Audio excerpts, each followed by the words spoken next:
Weirdest guest Oprah was used episode. also in worshiping the devil, participated in human sacrifice rituals and cannibalism. She says her family has been involved in rituals for generations. She is currently in extensive therapy, suffers from multiple personality disorder, meaning she's blocked out many of the terrifying and painful memories of her childhood. Meet Rachel, who is also in disguise to protect her identity. You come from generations of ritualistic abuse? Yes, my family has an extensive family tree, and they keep track of who's been involved and who hasn't been involved. And it's gone back to, like, 1700. And so you were... Right. I was born into a family that believes in this. And does everyone else think it's a nice Jewish family? From the outside, you appear to be a nice Jewish girl? Definitely. And you all are worshiping the devil inside the home? Right. There's other Jewish families across the country. It's not just my own family. Really? And so who knows about it? Lots of people now.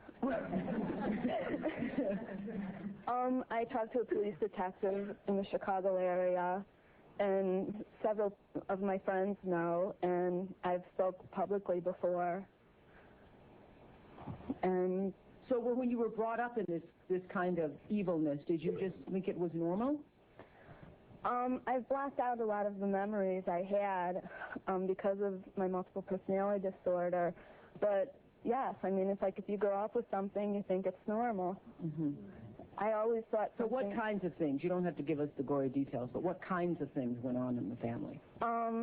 Well, there would be rituals in which babies would be sacrificed, and you would have to, you know... Whose babies? There were people who bred babies in their family. No one would know about it. A lot of people were overweight, so you couldn't tell if they were pregnant or not, or they would supposedly go away for a while and then come back. The other thing I want to point out, not all Jewish people sacrifice babies. I mean, no. It's not a very typical thing. I just want to point that out. This is the first time I heard of any Jewish people sacrificing babies. But anyway, so you witnessed the sacrifice?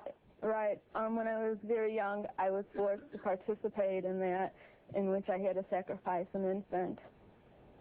And the purpose of sacrifice is to what? Is to bring you what? What are you sacrificing for? For power. Uh-huh. Power. And so, were you ever used? Were you ever used yourself? I was molested. I was raped several times. Mm-hmm. And what's your mother doing? She's... In all of this? What's her role in all of this? I'm not exactly what her role is. I haven't, recovered all of my memories, but her family was extremely involved. Mm-hmm. She brought me to it. Mm-hmm. Both of my parents brought me to it. And where is she now? She lives in the Chicago metropolitan area.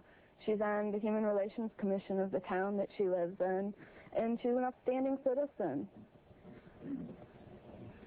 Nobody would suspect her. Were you raised with a sense of right and wrong, Rachel? Yeah. I mean, it's like I had both. I mean, to the outside world, everything we did was proper and right, and then there were the nights that things changed, that things just got turned around. What was wrong was right, and what was right was wrong. That's what helps to create somebody, to develop MPD. Mm-hmm. Multiple personalities. Right. Now, in your family, did you all call it worshiping the devil, No, Rachel? I don't know. It was just evil, things you did. Right. Well, I said it was evil, and they said it was good.